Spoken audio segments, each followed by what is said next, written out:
مساءكم هنا وفل وياسمين، ازيكم؟ وحشتوني قد كده. تعالوا مع بعض. شايفين احنا؟ بصوا ماسكين البصل ده حبيبنا وفراخ. لا ده احنا النهارده اغنياء. احنا النهارده ورثنا يا جدعان. وجبنا كمان من صدر الفرخه. ما احنا لازم بقى ايه، عندنا فراخ يعني هنطبخ جميع الاصناف من نفس الفرخ. هنعمل عزومه عظمه من الفرختين اللي احنا جايبينهم مع بعض دول نقطعهم. ربنا يرحمنا برحمته ويا رب يجعلها أيام كريمة عليكم. يا رب يبلغكم يعدي عليكم شعبان وانتوا في أتم الصحة يا رب. ويبلغكم رمضان وانتوا مستورين وفرحانين وفي أتم الصحة والسعادة يا رب العالمين. تعالوا مع بعض نشوف هنعمل ايه النهاردة. وحشتوني جدا جدا جدا. وادعوا اننا يا رب يا رب ما اقعدش اتأخر عليكم تاني. ويا رب يسهل لي أموري وأموركم ويوفقنا ويوفقكم جميعا يا رب العالمين. واحنا بنعمل وصفاتنا الجميلة دي هقول لكم هنبدأ بإيه وهنعمل ايه. معانا اللهم صل على النبي حطينا كده مستكه وحبهان. انت هتعملي ايه احلام؟ ما انا قلت لكم والله العظيم الفرختين بتوع النهارده دول هنعمل بهم 3 اصناف. اول واحده معانا جبنا حله زي ما انتم شايفين كده حطينا فيها مستكه وحبهان وشوحنا مع بعض حوالي 3 قطع من الفراخ. عايزين نعمل شرب. طيب ما في فرق ما بيحبش الشرب. طب يا جماعه ما احنا نعمل كل اللي انتوا عايزينه بس اصبروا. طيب ما احنا عايزين حاجه كمان بالمكرونه دي. جبنا كيس مكرونه سباكيتي لان في بنتي قالت لماما، قلت لها انا قالت لها أنا نفسي في النجريسكو. قلت لها بس كده احنا عندنا فراخ النهارده هنعمل فيها اللي احنا عايزينه. جبنا كيس مكرونه سباكيتي وسلقته. وهنجيب مع بعض وجبت صدر فرخه من الفرختين اللي احنا جايبينهم مع بعض دول. وكمان هنقطعهم كده في الكبه. هنعمل الاول البصل بتاع اللهم صل على النبي. هنعصج الفراخ كأننا بنعصج لحمة مفرومة بالظبط. مش هعملها بطريقة النجريسكو اللي هي قطع، لا انا هعملها مكرونة بشاميل بس بالفراخ مفرومة. طعمها حلو جدا جدا جدا بصراحة عجبتهم قوي. فما قطعتهاش كده فيها بعضها، لا انا حطيت الفراخ في النص زي ما بحط اللحمة بالظبط. تمام تمام. يلا كده وهقول لكم على حاجة. اهم حاجة نبدأ كده بسم الله ونبدأ مع بعض. واحنا نيتنا خالصة لوجه الله تعالى. بجد والله العظيم عندنا يقين وعندنا قدرة وعندنا ظن بالله ان الحاجة دي ربنا هيبارك فيها وربنا هيسترها وهتعدي على خير. وفعلا عدت. الفرختين دول اكل منهم عدد كبير جدا اقسم بالله بجد. بس هي البركة من عند رب العالمين مش شطارة من حد خالص. لا شطارة مني ولا منك ولا من اي شيء. هي بركة من عند ربنا سبحانه وتعالى. انت بس ارضى باللي في ايدك ما تبصش في اللي في ايد حد. الله اعلم اللي عند ام ادهم ده جاي ليه ومتشال قصاده ايه. اللي عندك عند فلان عند علان عند ده عند ده عند ده. اللي عنده ده جاي ليه وعشان ايه ومتشال قصاده ايه. فربنا وحده هو اللي عالم. وهو اللي بي يعني ايه بيعادلها. فاهمين يعني كل واحد سبحان الله سبحان الله العظيم. آه اعرفوا وكونوا على يقين بالله ان كل واحد واخد من الدنيا دي حقه 24 قيراط زي ما بيقولوا. انتوا بس ايه ركزوا في كلامي وركزوا كمان في الطبخ. لان كلمتين مهمين جدا جدا عاوزه اقولها لكم. اللي عند ام ادهم انتوا ما تقدروش تستحملوه واللي عندكم ام ادهم ما تقدرش تستحمله. فكونوا على يقين ان كل واحد في الدنيا دي واخد حقه من الدنيا 24 قيراط زي ما بيقولوا. كل واحدة واخدها بطريقة مختلفة. انا واخداها بطريقة وانتوا واخدينها بطريقة. في ناس ربنا ادالهم المرض. ربنا يعافينا ويعافيكم يا رب العالمين. وفي ناس ربنا عوضهم بالخلف الصالح. في ناس ربنا عوضهم بالمال. في ناس ربنا عوضهم بحب الناس. فكل واحد واخد حقه من الدنيا دي 24 قيراط بالطريقة اللي ربنا شايفها خير ليه. فكون راضي. شئت أم أبيت فأمر الله نافذ فينفذ وانت راضي. دي دايما كلمتي ودي دايما اللي انا ماشيه بيه. وربنا وحده اللي عالم وشاهد مش كلام فيديوهات ولا كلام لايفات ولا كلام اي شيء. انا الحمد لله رب العالمين انا على يقين ان ربنا كاتبولي ده خير ليا. وان ربنا كاتبولي ده هو ده الصالح ليا. وهو ده اللي انا استحقه. تمام. فكون راضي. كونوا راضيين عن عيشكم وراضيين عن حياتكم وراضيين عن العيشه اللي انتوا عايشينها. انتوا احسن من غيركم بكتير جدا. كل واحد محدش يبص في اللي في ايد التاني. محدش عارف ده جاي ازاي وده ليه وربنا عاملها ليه وربنا شال منه ايه عشان يحط له الحاجه دي. فسيبوها على الله. وان شاء الله ادعوا دايما ان نصيبكم الدنيا يكون خير لكم. وان اي حاجه بنقابلها في مشقه وتعب فهي خير لنا ان شاء الله وربنا هيعوضنا باذن الله. نرجع تاني لوصفتنا الجميله. معانا 3 قطع من الفراخ عملنا لها حله شوربه محترمه. مرطنا لها بصله بفلفل اسود وكركم اصفر وطماطمايه وملح وهيبقى معانا احلى واطعم شرب.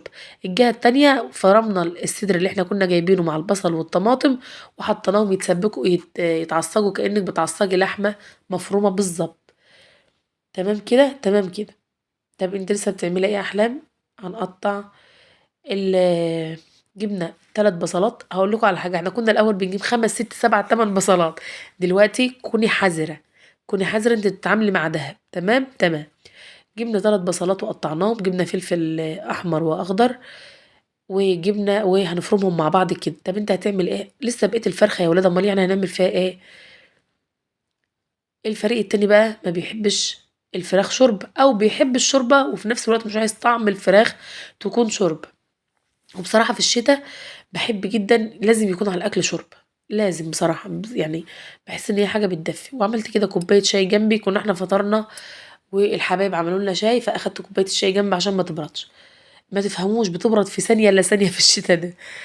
المهم جبنا الصينيه بتاعتنا كده وحطينا فيها البصل اللي احنا فرمناه مع الفلفل، وكمان هنعصر في نفس الكبه بالظبط 4 5 حبات طماطم، وهنحطهم مع بعض، وهنحط الفراخ بتاعتنا فيها، وهنحط بهاراتنا الجميله، وهيبقى معاكي احلى واطعم صينيه فراخ مشويه. لو انت حابه التكايه بتاعت الفحم وعايز تاخدي منها ريحه الفحم، ساعه ما تخلصيها وتحمر اعمل التكايه بتاعت الفحم اللي احنا عملناها مع بعض كتير قبل كده. لو انت لسه ما وصلتش هنا وما حطيتش لايك للفيديو، اوعي تنسي يا امور تحط لايك للفيديو وتقولي لي انت بتشوفيني من انهي بلد. اوكي اوكي. يلا مع بعض بقى نحط الطماطم. وانا بحب يكون الفلفل بتاعها صغير، بس بصراحه ما كانش عندي فلفل. عصرت بقى فيها ليمونه كده بنت ناس محترمه، وحطيت كمان بهاري اللي احطه في الفراخ. تمام كده، تمام كده. نسمي الله كده ونصلي على الحبيب. لو انت قاعده بتتفرج على الفيديو اذكر الله وصلي على الحبيب، اللهم صل وسلم وزد وبارك عليك يا حبيبي يا رسول الله. تمام. حطينا ليمون وملح وفلفل اسود، وحطينا كده رشة من بهار الفراخ. وهو اصلا دي البهارات اللي كانت موجودة تحت عند ماما، عند حماتي، واحنا عامة اللي شغالين يعني، فهو دي كانت البهارات اللي موجودة. بس بعدها جبت بعدها والله، او ربنا جبت. محدش يركز في برطمان الجبنة ده، جاي لنا هدية. والله العظيم الجبنة والشطة دي بلاش اقول جاي لنا من مين. جاي لنا هدية بصراحة. قرب يخلص لو سمحتي يا اللي انت جايبه البرطمان بتاع الجبنه، يا ريت تخزني لي برطمان، بس ما تجيبوش الا اول رمضان لو سمحت، لان ده كنت ناوي اعينه في رمضان، بس للاسف ما عينتوش. فهي اللي جايبه لي الجبنه انت عارفه نفسك كويس قوي. تمام. ظبطي لي برطمان كمان لو سمحتي. آه اللهم صل وسلم وزد وبارك عليك يا حبيبي يا رسول الله. قطعنا الفراخ بطريقه حلوه، نقعناها طبعا مغسوله كويس جدا، خل وليمون وملح وتك تك تك لحد ما بقت زي الفل، شايفين ابيض شاهق كده. وحطينا البصل بقى بتاعنا اللي احنا مرطينه كده زي ما انتم شايفين، وهنحط الفراخ بتاعتنا في الصينيه الجميله دي. قطعي الفراخ بالطريقه اللي انت بتحبيها وبالطريقه اللي انت عاوزاها، بس بصراحه دي بالنسبه لي احسن طريقه. الصدر بعمله 4 لما يكون الفرخه حلوه، بقطع اللي هما الكتافيات مع القطعه كده، واللي هي القطعه بتاعت اللحمه الصافي دي لوحدها، بيبقوا 4 قطع. والورك لو ما شاء الله اللهم بارك كبير بيتقطع 4، مش كبير بقطع القطعة اللي في النص دي في جنب، والقطعتين التانيين في جنب. ومعانا صينية الفراخ بتاعتنا الجميلة، بصلها معقول جدا علشان البصل. البصل يعني بلاش نتكلم في كلام ملوش لازم. تمام. بقى معانا صينية جميلة جدا جدا جدا، نحطها بقى في الفرن، نحطها على البوتاجاز لحد ما تستوى، اتعاملي معاها زي ما انت عايزة. هنا كانت الفرخة بتاعتي اللي هو القطعة الصدر اللي انا عاملاها معاكم وفرمتها في الكبة، اتعصجت كأنها لحمة مفرومة بالظبط، وبقى شكلها وريحتها تحفة. كده خلاص، كده خلاص ما عادش الا البشاميل اللي معانا في المرحله دي. ومعانا هنا الفراخ بتقلب وريحه جامده اقسم بالله. وهنا كمان حطيت الفراخ زي ما قلت لكم تستوي اهو، زي ما انتم شايفين كده. هتبدا بقى تستوي على الفرن على البوتاجاز، وبعد كده هدخلها الفرن. تعالوا مع بعض بقى. حطينا 4 معالق سمنه، هنحط زيهم بشاميل، هنحط زيهم دقيق. وممكن تعملي البشاميل على البارد. عمتي جربتها وبصراحه عجبتني جدا برضو بنفس الطعم. انا حاسه ان هي ما اتغيرتش. استحملوا بقى لان عندي برد، واستحملوا الخنفان اللي انا فيه ده.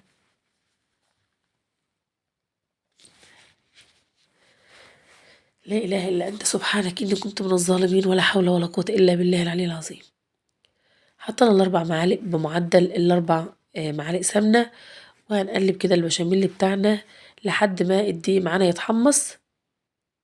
وهننزل عليه بقى ايه، انا جبت حطيت شوربة على لبن.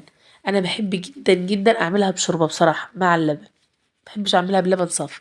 انت براحتك، لو انت عندك كمية لبن مناسبة وبتحبي تعمليها باللبن زي ما انت عاوز، بتحبي تعمليها بشوربة بس زي ما انت عاوزة، بتحبي تعمليها بالاتنين زي ما انت عاوز. انا هنا زي ما قلت لكم حطيت لبن على شوربة. بحب اضيف لها الشوربة جدا بصراحة، بتوديها في حتة تانية خالص بأمانة. هتدوبي لو عندك مضرب يدوي اللي هو المضرب السلك حلو قوي، بيعرف يتعامل مع البشاميل بطريقة حلوة، يعني الكيمياء بتاعتهم متظبطة مع بعض. انما ان انا اطلع اجيبه من فوق ده فكسلت فاشتغلت بالمعلقة. وساعة ما اقول لاولادي اطلعوا هاتوا من فوق حاجة من فوق كأنهم رايحين المريخ، اقسم بالله. حتى العيال اصلا ما عادش فيها قلب، يعني تحس ان هم ما عادش فيهم مروة كده ان هم يتحركوا او يمشوا. زودت لبن علشان انا بحب البشاميل بتاعي بصراحة يكون ايه سايح نايح كده، اقسم بالله بحبها حلوة قوي. ضفت عليها كان عندي حبة جبنة كده، جبن يعني روما على موتزاريلا مبشورين، حطيت منها شوية حلوين، وحطيت كمان ملح وفلفل اسود.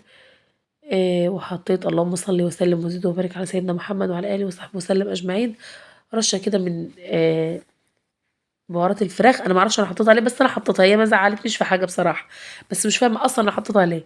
وكمان هحط مكعب مرق، وهنقلب كل ده ببعضه، وهيطلع معاكي احلى واطعم واجمل بشاميل. حلوه قوي لو عندك جبن، لو عندك تضيفيها بتبقى طعمها بصراحه تحفه جدا. انا ما كانش عندي كمان جبن احطها على الوش، بس حطيت الحته اللي موجوده عندي حطيتها في البشاميل كده، بتديلها طعم وبتوديها في حته تانية خالص. هتفضلي تقلبي فيها كده لحد ما توصل للقوام اللي انت عاوزاه، ما تخليهاش جامده. نشوف مع بعض القوام بتاعنا. كده هتلاقيها معاكي جوسي كده، بصي خطيره بصراحه، هتلاقيها حلوه جدا. وده كمان مكعب المرق، وهنقلب مع بعض لحد ما تطلع للقوام المطلوب. وبقى كده خلصنا مع بعض. خلصنا بصوا بسرعة جدا اقسم بالله، الغدا ما خدش معايا حاجة. خلصنا مع بعض الفراخ، عملنا صينية الفراخ، وعملنا كمان صينية مكرونة بشاميل بالفراخ.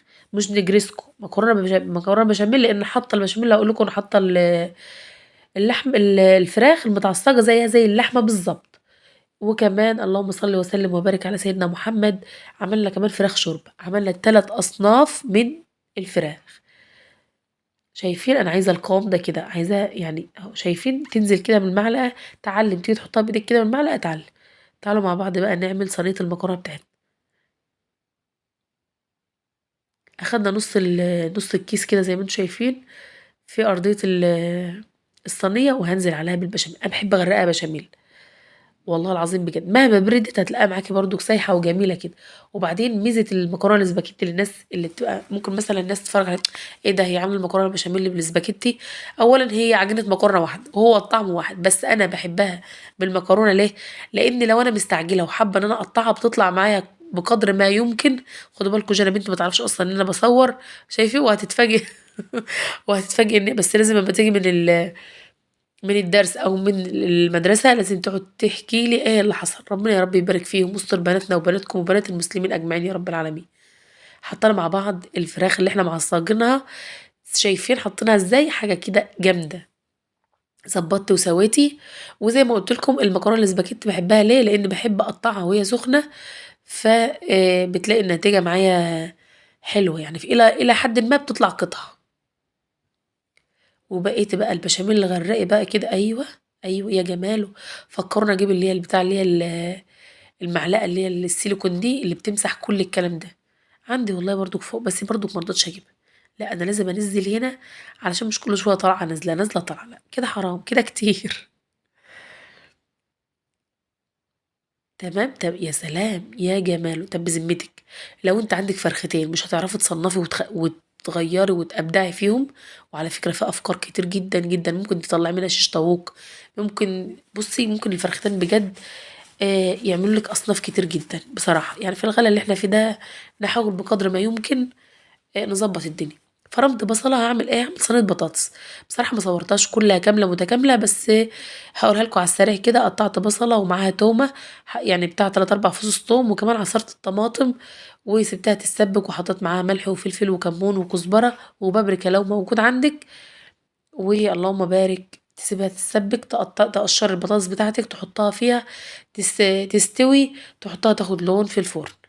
وعملت كمان الرز، عملت رز ابيض عادي جدا، اللي حابب يعمل رز بشعريه يعمل، بس احنا كضمايطه او كأنا، يعني انا هتكلم عن نفسي مش هتكلم عن اي حاجه، انا هتكلم عن نفسي انا بس. ما بحبش جنب الحاجات دي غير الرز الابيض. في ناس بتحبه جنب السمك، انا بقى بحب الرز بشعريه جنب السمك. فبصوا، الاكل ده اشكال والوان واذواق، وكل واحد يختار الشكل والذوق اللي هو حبه. بصراحه اللي شايفين بقطع المكرونه بالمعلقه. يا لهوي على كسلك يا احلام. المهم طلعت النتيجه اللي انا عاوزاها، اقسم بالله سايحه، اقسم بالله هي كده كانت يعني ايه، بارده شويه يعني، ما كانتش السخونيه اللي بالك فيها، لسه بتطلع بخار اهي، بس طالعه معاكي حلوه جدا، طالعه معاكي بصراحه. بشاميلتها كتير وجميله. كمان احلى حاجه زي ما قلت لكم في المكرونه الاسباجيتي ان هي ما بتتهرس منك، او جربها بالاسباجيتي اللي ما عملهاش قبل كده، واقسم بالله تدعيلي. حمرت الفراخ لما استوت، حمرت البطاطس ادت لها لون خفيف كده، حمرت كمان البشاميل زي ما انتم شايفين، وبقى معايا احلى وغدا. بفرختين عملت عزومه حلوه جدا، اقسم بالله بجد. الحمد لله، بفضل الله بفضل الله كانت النتيجة مرضية. وانتوا عارفيني لو الأكلة مش عجباني أو حاجة أقولك ما تعملوهاش تاني. والله العظيم بجد، لو الوصفة وحشة هخلص معاكم أقول لكم الوصفة ما تعملوهاش تاني، لأن الوصفة دي مش أحسن حاجة. إيه، الدنيا غلا والحاجة غالية، وأنا ما أضحكش على حد، وما اتمناش إن حد يعمل حاجة في الغلا اللي احنا فيه ده، ما تعجبوش أو ما ياكلهاش بالطريقة اللي هو فعلا حابب. كان معايا صينية بطاطس حلوة جدا جدا جدا.